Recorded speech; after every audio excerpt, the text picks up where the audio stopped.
नमस्ते, मेरा नाम डॉक्टर अमोद चौरसिया है। मैं head and neck cancer surgeon हूँ और मेरा जो क्लिनिक है Nagpur head and neck cancer care centre Sitabuldi में सिचुएटेड है। सो मैं लास्ट 4 साल से प्रैक्टिस कर रहा हूँ नागपुर में और 2 साल से मेरा क्लिनिक है। तो मैंने अभी तक बहुत सारे कैंसर के केसेस अभी तक ट्रीट कर चुका हूँ। अगर आप मेरे एजुकेशन की बात करूँ तो मैं अपना एजुकेशन अंडर ग्रेजुएशन वर्धा से किया हूँ। पोस्ट ग्रेजुएशन मैंने साउथ से बैंगलोर से किया हूँ। उसके बाद मैंने डिफरेंट टाइप्स ऑफ फेलोशिप किया हूँ in head and neck oncology में। सो अभी लास्ट 4 साल से काफी ओरल कैंसर के केसेस विदर्भ में बढ़ चुके हैं। सो इसके लिए मेरा ये कहना है कि आप जल्दी से जल्दी ओरल कैंसर के ऐसे केसेस होते हैं कि बहुत तेजी से बढ़ते हैं, तो आप जल्दी से जल्दी हमें कांटेक्ट कीजिए कुछ भी तकलीफ हो तो। सर, ओरल कैंसर की अगर बात करूँ तो कैंसर जो है ये एक्चुअली होता क्या है, किस तरह से एक कैंसर को डिफाइन किया जाता है, क्या कहेंगे?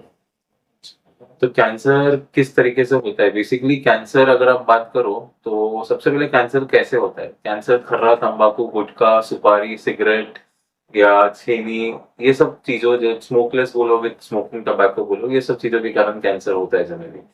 और बेसिकली कैंसर क्या होता है कि कैंसर धीरे धीरे एक टिश्यू होता है, वो बहुत जल्दी ग्रोथ करने लगता है। तो जनरली उसके कारण हमको कैंसर होता है। पहली बात तो जब जनरली क्या होता है, जब पेशेंट को कैंसर पाया जाता है तो सबसे पहले एक छोटा सा अल्सर रहेगा मुंह में, कहीं पे भी मुंह में बोलिए, ऊपर में, दांत, जीभ में, तालू में, बक्कल म्यूकोसा मतलब कि गाल में एक छोटा सा अल्सर रहेगा सबसे पहले। अगर जो भी अल्सर 15 दिन से ज्यादा रहे मुंह में तो उसके लिए हमारे पास आपको आना पड़ेगा, क्योंकि हम स्पेशलिस्ट है कैंसर के, तो हमको देखना बहुत जरूरी है जो भी अल्सर 15 दिन से ज्यादा मुंह में रहे। और कैसा होता है कि अगर अल्सर मुंह में रहेगा तो वो धीरे धीरे करके वो ग्रोथ होते रहेगी, उसकी ग्रोथ होते रहेगी और वो धीरे धीरे करके स्टेज 4 कैंसर में बनने के चांसेस रहते हैं। तो जो भी अल्सर 15 दिन से ज्यादा मुंह के अंदर है तो सबसे पहले हमें दिखाइए। आमतौर पर अगर देखा जाए तो नागपुर की बात करें, नागपुर को कैंसर कैपिटल कहा जाता है। यहाँ पे आमतौर पे लोग खर्रा च्युइंग को च्युइंग करते हैं, तो मैक्सिमम लोगों के मुंह में व्हाइट पैचेस आना, Yes. लुकोप्लाकिया हो जाना जिसे कहते Yes. हैं, ये लगभग यहाँ पे नागपुर में 80% लोगों को। क्या हर किसी को कैंसर है? नहीं, देखिए, leukoplakia is not a type of cancer but it's a pre cancerous, मतलब कि कैंसर की पहले वाली स्टेज होती है ल्यूकोप्लेकिया। सो ल्यूकोप्लेकिया में क्या होता है, सबसे पहले तो एक व्हाइट पैच आता है, ठीक है। वो व्हाइट पैच धीरे धीरे अगर आपने कंटिन्यू किया तो वो बढ़ते जाएगा या फिर वो स्टेबल रहेगा, और अगर आपने कोई ट्रीटमेंट नहीं दिया तो वो चांसेस ऑफ कैंसर, जो ल्यूकोप्लेकिया टू कैंसर के कन्वर्शन चांसेस है, वो 10 to 12% है। लेकिन ये चीज आप याद रखिए, आपको खर्रा तंबाकू छोड़ना पड़ेगा, उसके बाद धीरे धीरे करके ल्यूकोप्लेकिया जाएगा। अगर आपने कंटिन्यू किया तो धीरे धीरे करके ल्यूकोप्लेकिया बढ़ते रहे। एक ल्यूकोप्लेकिया होगा। और दूसरे, हम कैंसर के साइंस एंड सिम्टम्स की बात करें, जैसे मुंह नहीं खुलना। मुंह नहीं खुलना एक बहुत कॉमन है। जनरली क्या होता है, पेशेंट्स को जब खर्रा तंबाकू लेते हैं तो यहाँ पे बाजू में बहुत कड़क कड़क हो जाता है बक्कल म्यूकोसा, जिसको हम बोलते हैं गाल। गाल बहुत कड़क कड़क हो जाता है। जब ये बहुत कड़क हो जाता है तो इसके कारण क्या होता है कि मुंह कम खुलने लगता है। तो मुंह को कम खुलना is also a sign and symptom of cancer, मतलब कि आपको सबसे पहले हमें दिखाना है। सेकेंड चीज, गाल में बहुत दिन तक छाले रहना, जैसे मैंने बताया। तीसरी चीज, गले में गठाने आना। अगर गले में गठाने आती है और ऐसे यहाँ पे गले में, यहाँ से यहाँ तक कहीं पे भी गठाने आती है, आपको गटकने में तकलीफ होती है, ये भी एक कैंसर का साइन एंड सिम्टम है ना। चौथा, ब्रश करते हुए ब्लीडिंग आना गम से, ये भी आपको सबसे पहले हम स्पेशलिस्ट को दिखाना बहुत जरूरी है ऐसे टाइप के केसेस में। जी, ये तो हो गया। आमतौर पर अब अगर बात अगर करें लोगों की, तो लोग कैंसर जो होता है इसकी शुरुआती स्थिति में लोग बहुत डरे हुए होते हैं। कुछ लोग नेग्लिजेंस से बाद में देखेंगे, कर लेंगे, तो ऐसा करना किस हद तक क्या हानिकारक है? नहीं, देखिए, कैंसर का सिंपल लॉजिक है कि जितने जल्दी वो कैंसर पकड़ा जाए उतने जल्दी उसका बेटर ट्रीटमेंट होता है। फर्स्ट थिंग, चेहरा वगैरह नहीं बिगड़ता। आजकल इतनी एडवांस टेक्नोलॉजी आ गई है कि हम कैंसर का ऑपरेशन अगर स्टेज 1 स्टेज 2 में भी पकड़ा गया तो भी बिना चेहरा बिगड़े, बिना कुछ पेशेंट की कोमॉर्बिडिटी, मतलब खाने खाने में तकलीफ, ये तकलीफ, बिना कुछ करे पेशेंट नॉर्मली अपनी लाइफ जी सकता है। और अभी तक हमने इतने केसेस कर चुके हैं कैंसर के, उसमें मैक्सिमम केसेस में पेशेंट जनरली स्टेज 4 पे ही आते हैं। तो मेरा यही कहना है कि जनरली पेशेंट्स को जब सबसे पहले छोटा अल्सर हो तो हमको दिखाइए, है ना। कैसे नेग्लिजेंस नहीं करना है हमें इस चीज का, क्योंकि हम तो उनके भलाई के लिए चाहते हैं जो भी चाहते हैं। तो डेफिनेटली आप हमें दिखाइए अगर आपको ऐसे कुछ भी तकलीफ होती है तो। बहुत सारे लोग ऐसे होते हैं जो कैंसर, जिनको स्टेज की है, कैंसर हो जाता है, लेकिन फिर वो डरे हुए होते हैं कि कैंसर हो जाएगा, परिवार का क्या होगा, घर वालों क्या होगा, लोग क्या कहेंगे। तो इन सारी चीजों की, ये जो इस तरह की जो बातें जो लोग करते हैं, इनको क्या एक मैसेज आप देना चाहिए? देखिए, एक चीज याद रखिए, अगर आपने कैंसर का ट्रीटमेंट नहीं कराया तो वो एक चीज हमेशा कैंसर बढ़ता ही रहेगा। आप जब तक आप उसका सही ट्रीटमेंट नहीं कराओगे तब तक कैंसर बढ़ता ही रहेगा। और एक चीज मैं एक और चीज बोलना चाहता हूँ कि एक पेशेंट लोग आजकल बहुत ज्यादा यूट्यूब देखते हैं, गूगल देखते हैं कि आयुर्वेदिक ट्रीटमेंट, मैं बिल्कुल सजेस्ट नहीं करता हूँ आयुर्वेदिक ट्रीटमेंट। बिकॉज अगर नॉर्मल अल्सर है और आप आयुर्वेदिक ट्रीटमेंट कर रहे हो, यस वेल एंड गुड। लेकिन अगर वो कैंसरस अल्सर और आपने आयुर्वेदिक ट्रीटमेंट किया तो इट विल स्टार्ट ग्रोइंग बहुत तेजी से। तो है ना, हमको आयुर्वेदिक ट्रीटमेंट में बिल्कुल नहीं जाना है कैंसर में। आप भले सपोर्टिव ट्रीटमेंट डेफिनेटली आप आयुर्वेदिक में ले सकते हो। मतलब कि कैसे कि सपोर्टिव ट्रीटमेंट आप हमसे इलाज कराइए, और अगर आपको इम्यूनिटी बूस्टर में आयुर्वेदिक में जाना तो definitely you can take Ayurvedic treatment in that cases. But primary consultant हम रहने चाहिए ऐसे कैंसर के केसेस में। बिकॉज आयुर्वेदिक से क्या होता है कि जो कैंसर है उसको अपन समझ लीजिए खाद और पानी दे रहे हैं, है ना, आयुर्वेदिक ट्रीटमेंट से, और वो और तेजी से बढ़ना चालू करेगा। Immunity is not a thing, immunity तो डेफिनेटली है। आप साथ में हमको दिखाइए, अगर आपको चाहिए तो आप ऑपरेशन हो गया या जो भी रिस्पेक्टिव ऑफ जो भी अपना कैंसर का ट्रीटमेंट, उसके बाद आप कंटिन्यू कीजिए आयुर्वेदिक ट्रीटमेंट, इम्यूनिटी बूस्टर्स जो भी आपको लेना है, मैं उसके लिए मना नहीं कर रहा हूँ। लेकिन प्राइमरी कंसल्टेंट्स हम रहेंगे, हमको सबसे पहले कैंसर को देखना जरूरी है। अब अगर मैं बात करूँ ट्रीटमेंट के बारे में, तो क्या हर एक जो कैंसर जिसको होता है, उसका ट्रीटमेंट सर्जरी ही है, या फिर बाय मेडिकेशन भी कैंसर ठीक किया जा सकता है? देखिए, मैं आपको एक चीज बता सकता हूँ कि सर्जरी कभी भी एक ऐसी चीज होती है ना, सर्जरी से डरना ही नहीं पड़ता। क्योंकि सर्जरी जो भी है कैंसर को पूरा के पूरा निकालती है, फर्स्ट थिंग। सेकेंड थिंग, हम सर्जरी इसके कारण करते हैं क्योंकि हमको कैंसर से जड़ से इलाज चाहिए। अगर हम कभी भी सर्जरी में कैंसर को ऑपरेशन करते हैं तो अगर हमारा कैंसर इतना है तो हम कभी भी उसमें इतना पोर्शन निकालते हैं, क्योंकि जो कैंसर के सेल्स रहते हैं वो आजू बाजू में रहते हैं।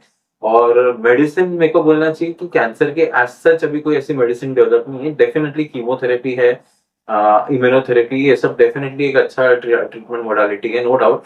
लेकिन हम जनरली क्या करते हैं कि सर्जरी फर्स्ट अप्रोच रखते हैं। मतलब पहले सर्जरी करो, उसके बाद जब आप पूरा के पूरा सैंपल भेजेंगे उसका डिसाइड करेंगे आपको कीमो चाहिए, रेडिएशन चाहिए या इम्यूनोथेरेपी चाहिए। लेकिन हमेशा कभी भी कैंसर के इलाज में सर्जरी फर्स्ट अप्रोच होता है, होना होना चाहिए और होता है। जी। अब बहुत सारे लोग ऐसे सर्जरी से, जैसे बहुत सारे लोग डरते हैं कि मुंह काट दिया जाएगा, सर्जरी करेंगे तो चेहरा जो विद्रूप दिखेगा।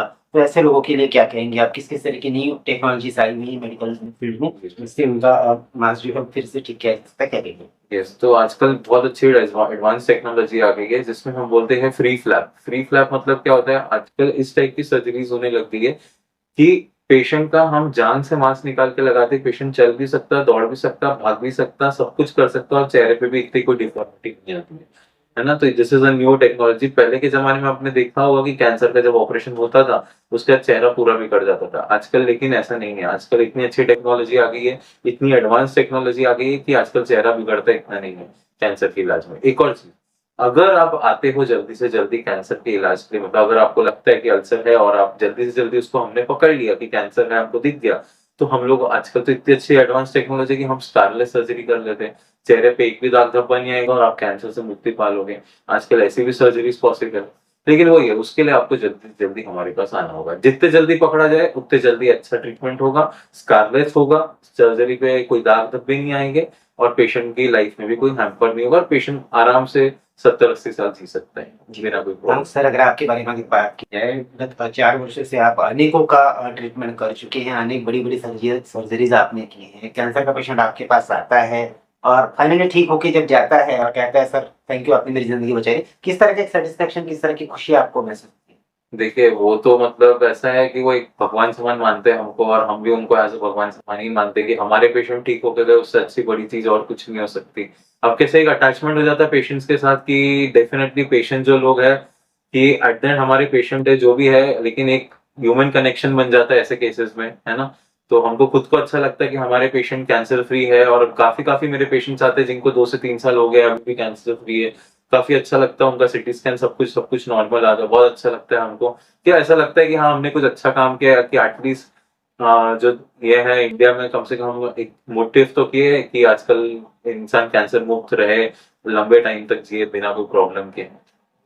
अब अगर मैं Nagpur head and neck cancer clinic की अगर बात करूँ, तो यहाँ पे कौन कौन सी फैसिलिटीज आप प्रमुख तौर पर मुहैया करा रहे हैं?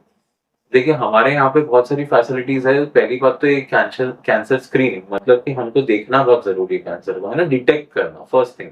सेकेंड थिंग, हम ऐसे केसेस में बायोप्सी करते, खून की जांच करते, ये सब फैसिलिटीज मेरे पास अवेलेबल है। और दूसरी बात हुई ऑपरेशन की, तो मैं बहुत सारे नागपुर के हॉस्पिटल से अटैच हूँ। अगर पेशेंट को कोई स्पेसिफिक हॉस्पिटल है कि पेशेंट को वो वाले हॉस्पिटल में ऑपरेशन करना है, डेफिनेटली वहां पे भी ऑपरेशन कर सकते हैं। या फिर मेरे भी हॉस्पिटल से मैं वहां पे ऑपरेशन करता हूँ, जैसे बाजू में लता मंगेशकर सीतामढ़ी बोलिए या फिर कोई भी हॉस्पिटल बोलिए, वहां पे नागपुर के हर हॉस्पिटल में ऑपरेशन करता हूँ मैं, ऐसे प्रॉब्लम नहीं है। तो आपको अगर मुझे मुझसे कंसर्न करना हो या कोई स्पेसिफिक हॉस्पिटल में मिलना हो, वो भी पॉसिबल है। तो ये तो मेरा ओपीडी सेंटर है और यहाँ पे आईपीडीज भी है बहुत अच्छे अच्छे। तो मेरे पास A to Z, from starting to end A to Z का कैंसर का पूरा इलाज होता है। आपके यहाँ पे सरकारी योजनाओं का भी उपयोग बहुत बेहतरीन तरीके से किया जाता है, ऐसा हमने सुना था। कौन कौन सी सरकारी योजनाएं आप अपने क्लिनिक में या अपने ऑपरेशन करने के बाद आप उपलब्ध करा देते हैं? सो देखिए, अभी मैंने ये चीज देखा कि कैंसर जनरली जो होता है वो बहुत ज्यादा, मेरे को बोलना चाहिए 90% जो होता है वो फाइनेंशियली अच्छे लोग नहीं होते। ठीक है, फर्स्ट थिंग। तो ऐसे लोगों में अगर कैंसर पकड़ा गया तो बहुत अच्छी गवर्नमेंट की योजना है, जिसको महाराष्ट्र योजना बोलते हैं, हम MGPGY बोलते हैं। जिसमें अगर वो महाराष्ट्र का पेशेंट है तो जिसमें हमको ऑलमोस्ट 5 लाख रुपए, जिसमें आयुष्मान कार्ड होना होता है पेशेंट को, और 5 लाख रुपए तक पेशेंट का निःशुल्क इलाज होता है जनरली। तो ये बहुत ही अच्छी चीज है महाराष्ट्र गवर्नमेंट ने जो की है। और अगर MP का भी पेशेंट है ऐसे केस में, तो उसमें भी हमारी CM फंड बोलिए या फिर दूसरी योजना है, आयुष्मान कार्ड से आजकल बहुत अच्छे से योजना के थ्रू ऑपरेशन किया जा सकता है। और ऐसा नहीं है कि योजना में अगर आप ऑपरेशन करा रहे हो तो जैसे गवर्नमेंट कॉलेज में होता है कि भाई पढ़े रहे, ऐसा ऐसा कुछ भी नहीं है। आजकल प्राइवेटली पूरा ट्रीटमेंट मिलता है, बस वही एक योजना रहता है। वो पेशेंट को मिनिमल से मिनिमल अमाउंट पैसा लगता है और मैक्सिमम उसको पूरा सब कुछ अच्छा एक क्लास ट्रीटमेंट मिलता है। चैनल के माध्यम से आपको जागतिक स्तर पर देश दुनिया के जो लोग देख रहे हैं, उनको अगर कैंसर संदर्भ में आपसे परामर्श लेना है या फिर कैंसर का ट्रीटमेंट आपसे कराना है, तो किस तरह आपसे संपर्क किया जा सकता है? सो कैंसर का अगर आपको ट्रीटमेंट कराना है तो नीचे दिए हुए नंबर पर आप कांटेक्ट कर सकते हो, फर्स्ट थिंग। और दूसरा, आप मेरे को डेफिनेटली विजिट कर सकते हो, मैं हमेशा अवेलेबल हूँ आपके लिए। जो मेरा मेरा जो ओपीडी है ये सीताबर्डी में सिचुएटेड है। सीताबर्डी में केतकर हॉस्पिटल करके है, टेम्पल बाजार रोड पे, moonlight photo studio, variety square, उसके पीछे में मूनलाइट फोटो स्टूडियो है। वहाँ पे केतकर हॉस्पिटल के एग्जैक्टली अपोजिट में मेरा ओपीडी है, Nagpur head and neck cancer care centre.